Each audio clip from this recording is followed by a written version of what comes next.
eyewitness accounts of what happened during Holy Week almost 2,000 years ago.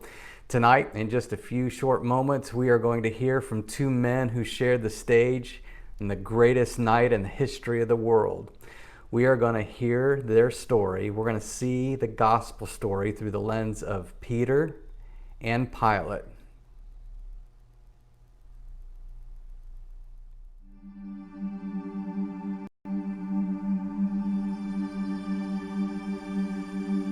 I should have just stayed in Caesarea that wretched day. I lived in a lovely palace on the seashore. The city was prosperous. It wasn't Rome, but my life was peaceful. Have you ever been interrupted while in the middle of a deep sleep? Perhaps you acted irrationally before you could fully wake up. This is what happened to me, but let me start at the beginning. The beginning of the end, that is. Two men who led lives of contrast were Peter and Pilate. One a Jew, one a Roman. One a follower of Jesus, one who ordered the death of that same Jesus. One who repented, one who did not. Yet during the trials of Jesus, both of them gave in to cowardice. During the last week of the life of Jesus, we settled into a simple but uneasy daily pattern. We spent the night on the Mount of Olives just outside the walls of Jerusalem, and the next morning we crossed the Kidron Valley, climbed up the Temple Mount, and entered the temple grounds. Jesus taught the people, jousted with the Jewish leaders, and instructed his apostles and disciples. As the day ended, we returned to the Mount of Olives. We knew that the Jewish leaders were dangerous, but we did not know Satan had entered Judas Iscariot, one of us. He slipped away and went to the chief priests and temple guards to talk to them about betraying Jesus to them when the crowds were not present. They paid Judas 30 pieces of silver in advance for his treachery. Why 30 pieces of silver, which wasn't a lot of money? Possibly to fulfill a prophetical passage in the book of Zechariah. Possibly because that's all Judas demanded. He bargained away the most precious life ever lived for pittance. The day of unleavened bread came, and this was the day during the Passover festival when the Passover lamb was to be sacrificed. I guess I was expecting Judas to make preparations since he was our treasurer, but Jesus turned to John and me and told us to go make preparations. He gave us detailed instructions instead of his typical vague inferences. His instructions started with, "As you enter the city, a man carrying a jar of water will meet you." Well, I was immediately taken aback. I had been with Jesus for a week and knew that he had not had the opportunity to make complex plans. The odds of seeing a man carrying a jar of water were small. Men didn't typically do this type of work. John and I found things exactly as Jesus said. We met the man, followed him into a house, and asked the owner of the house where the teacher could eat the Passover feast with his disciples. The owner showed us a furnished room upstairs, and we prepared for the Passover. Well, many of your scholars believe that the owner of the house was the mother of John Mark, since Christians would soon meet in her house on a regular basis. When the appropriate hour came, we apostles and Jesus reclined around the table for Passover like we'd done every year of our lives. But the meal did not go as we expected. The words Jesus used portrayed him as the Passover sacrifice. He even said, "This is my body given for you. Do this in remembrance of me." We should have been stunned and and immediately started to question him about his words. Instead, we started arguing among ourselves about who was going to be the greatest. This wasn't the first time we had had this argument, and I'm sure Jesus was devastated that we were still so prideful. Jesus took the argument and turned it into a lesson, showing that the most humble among us would be the greatest, and he backed up his words by showing how he had come to serve, not to be served. I should have left well enough alone, but I continued with a haughty attitude. Jesus turned to me and said, "Satan has asked to sift you as wheat, but I've prayed for you that your faith may not fail. And when you've turned back, strengthen your brothers." I didn't catch his conclusion that I would fail while being sifted. I boasted, "Lord, I'm ready to go with you to prison and to death." He looked at me with sad eyes and said, "Before the rooster crows today, you will deny me 3 times. Jesus continued to talk to us for a long time, just as John recorded in his gospel account. And while continuing to teach us, Jesus led us across the Kidron Valley and up the side of the Mount of Olives to a place known as Gethsemane. After a while, Jesus separated himself from us to pray to God. He had often done this, so we didn't think much of it, until he asked James, John, and me to keep watch with him. He felt so sorry for us because we could not even stay awake during this time of extreme danger. I was dead asleep. A crowd of men with torches appeared out of nowhere and came toward Jesus. Judas was with the crowd, walked toward Jesus as if to kiss him in greeting. Jesus said, "Judas, are you betraying the Son of Man with a kiss?" I grabbed a sword, hacked toward the nearest person to me, cut off a man's right ear. Well, I had just woken up. I wasn't thinking clearly, just reacted. Now, I was completely in a panic. I saw that the crowd consisted of soldiers and the temple guard, probably sent by the chief priests, elders, and other Jewish officials. They seized Jesus, started walking him down the hills. We apostles scattered every direction. From my vantage point, I could see that the torches were headed toward the house of the high priest. I stumbled down the path in the dark, able to stay a short distance from the crowd. As they went into the house, I came from the backside, and I sat near the fire in the courtyard, trying hard to keep my face hidden. Then this girl came up to me. This man was also with him. It was a servant girl accusing me of being a follower of Jesus. I, of course, denied it. My accent, my clothes gave me away. I denied my Lord at the mere words of a servant girl. Twice more I was accused of being a follower of Jesus, and twice more I denied it. At the exact moment of my third denial, a rooster crowed, and Jesus turned and looked straight at me. And I remembered what he had said to me. And I went away and wept bitterly. In the distance, I could hear them insulting Jesus and beating him.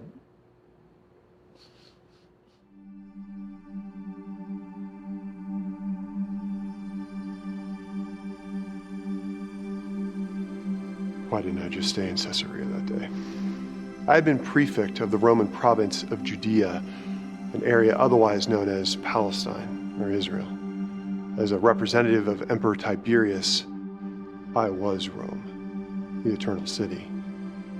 I had total power and control over the province, even the power of life or death. I took a large group of Roman soldiers and made the 70-mile uphill, dusty trip to Jerusalem and prepared to stay for a few weeks. I had most of the soldiers stay in the Antonia Fortress. It's a military garrison on the northwest corner of the Temple Mount. Now imagine me, deep in sleep after having, well, a little bit too much to drink the night before. My attendant taps on my door. I answered, and he motions for me to step away as to not wake up my wife. He tells me that a group of Jewish leaders are waiting frantically to talk to me. The things that he's saying, they sound odd, but he wants to make sure that we don't unintentionally set off a riot by ignoring them. The leader of the assembled religious brass points to a bloody man and says, "We found this man subverting our nation. He opposes the payment of taxes to Caesar. He claims to be a Messiah, king." Now, at this point, I didn't really care about what they had to say. The man that they were pointing to was so badly beaten and clearly posed no threat to me or the empire. The charges weren't even worthy of my time. So I sarcastically asked the poor man, "Are you the king of the Jews?" I knew that Herod was the king of the Jews. "You have said so," the man replied. Not a bad answer if I don't say so myself. I just laughed, and I announced to the crowd, "I find no basis for any charge against this man." I turned to leave the crowd, and that's when the leader was frantically scrambling to find another charge. He stirs up the people all over Judea by his teaching. He started in Galilee and has come all the way here. Now the leader thought he got my attention by insinuating that this poor wretch might be causing some kind of an insurrection, but he got my attention in a whole nother way instead. He mentioned that the man was from Galilee, which meant that he was under the authority of Herod. Conveniently, Herod was only a few hundred yards away. Herod would have to deal with a problem that had no good solution. He was either going to break Roman laws or disappoint Jewish leaders and possibly cause a riot. Either way, I wanted to make Herod's life miserable. He was a pathetic, sad little man, and we were bitter enemies. He was an easy choice for me. So I sent the crowd and their wretched prisoner to Herod, and I headed back to sleep. Now, imagine my surprise when a few hours later, when the crowd appeared and demanded to see me again. What had happened? I asked my assistant, and he gave me the short version. Apparently, Herod was actually happy to see this man because he had heard of him and wanted to see him perform some great miracle. When the man just stood there, Herod eventually tired of his silence and had his soldiers ridicule him, beat him to a pulp, and dress him in a purple robe that signified his supposed royalty. Then, in a sign of deference to me, Herod sent him back for my judgment. As the poor man stood there, weaving from fatigue and pain, I could easily see this was not a legal case. It was some kind of religious dispute. I was in a no-win situation. I was frantically searching for a way out. My first gambit was a scheme to tell the crowd that Herod and I both found no guilt in the man, and I would punish him before releasing him. Rather than appeasing the crowd, this just made them more furious. The religious leaders were whipping the crowd into a frenzy, and a riot was sure to break out soon. My second tactical gambit, a brilliant maneuver, to give the crowd a choice to release the man or release a murderer. A revolutionary by the name of Barabbas. It was my custom to release someone over Passover, and I was sure who the crowd would not choose. Much to my surprise, they demanded the release of Barabbas and would not listen to my reasoning. "Crucify him," they said. They had me in a corner, and they both knew it, both the religious leaders and the crowd. I appealed again to them, but on the verge of a riot, they kept shouting, "Crucify him, crucify him, crucify him." Their shouts prevailed. I released Barabbas, and I gave the prisoner to the crowd, which was a tacit approval for him to be crucified. Hours later, my centurion brought his report. The innocent man's name was Jesus. He was so fatigued that he could not carry his cross all the way up the hill of death. So my centurion seized someone from the crowd and had him carried for him.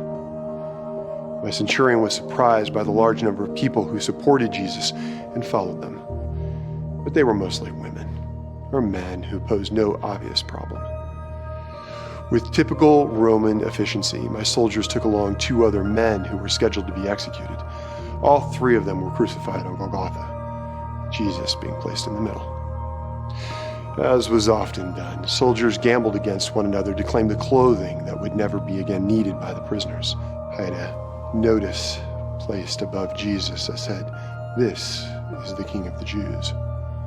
The soldiers in the crowd delighted in mocking Jesus because of his inability to save himself, even though he was a king. The only one in the crowd who treated him with respect, one of the other crucified prisoners. It was about noon when a deep darkness, like a storm, but worse, came over the entire region. It lasted for about 3 hours. The Jews, ever superstitious, were reminded by the plague of darkness when they were slaves in Egypt. They were starting to regret their actions. The enormous temple curtain was torn from top to bottom, and the Jews went ballistic. Jesus called out, "Father, into your hands I commit my spirit." It had taken only a few hours for him to die, when often it takes several days. My centurion said he was amazed and deeply moved.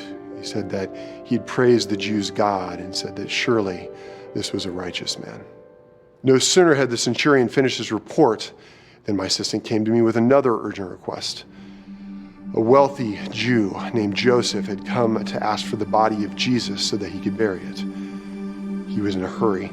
He said that he wanted to wrap the body in linen and place it in a tomb before the Sabbath started. Quite honestly, I was thrilled to have this unexpected request. Usually we Romans would leave crucified bodies in place for a long time. It's a powerful reminder. However, since this Jesus had so many followers, I didn't want the body to be a motivation for them to unite or to rebel or to make some secret martyr of him. Having the body disappear was a good solution to a potential problem. So I granted Joseph permission, and that was the end of the matter. At least, it was as far as I expected. As it turned out, the end was only the beginning.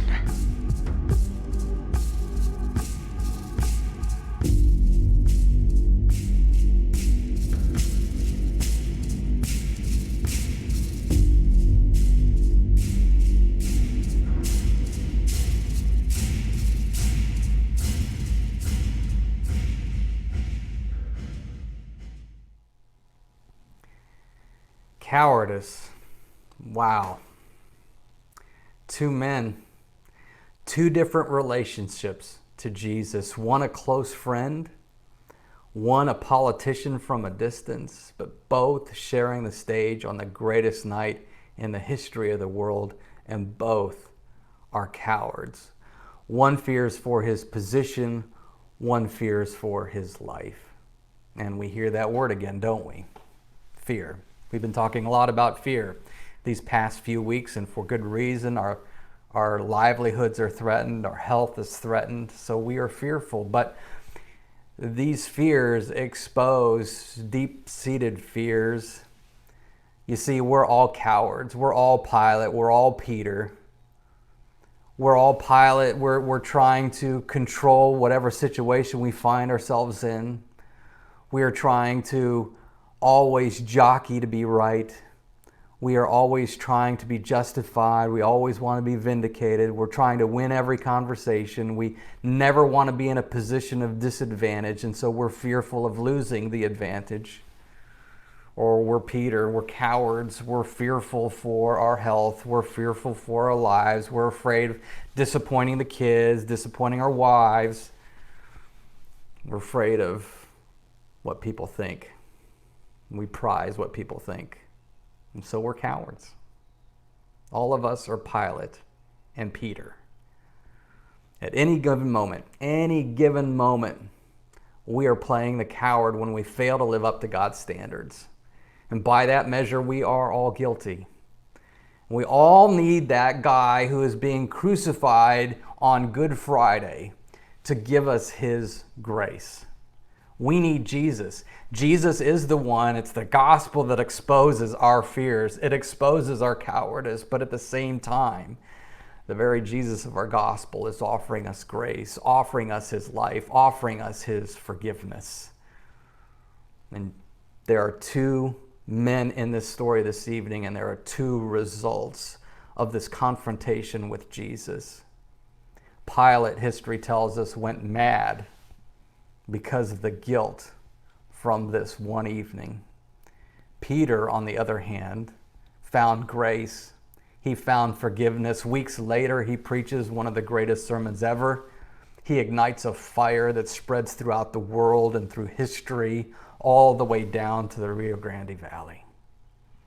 Peter found grace and forgiveness in his friend Jesus.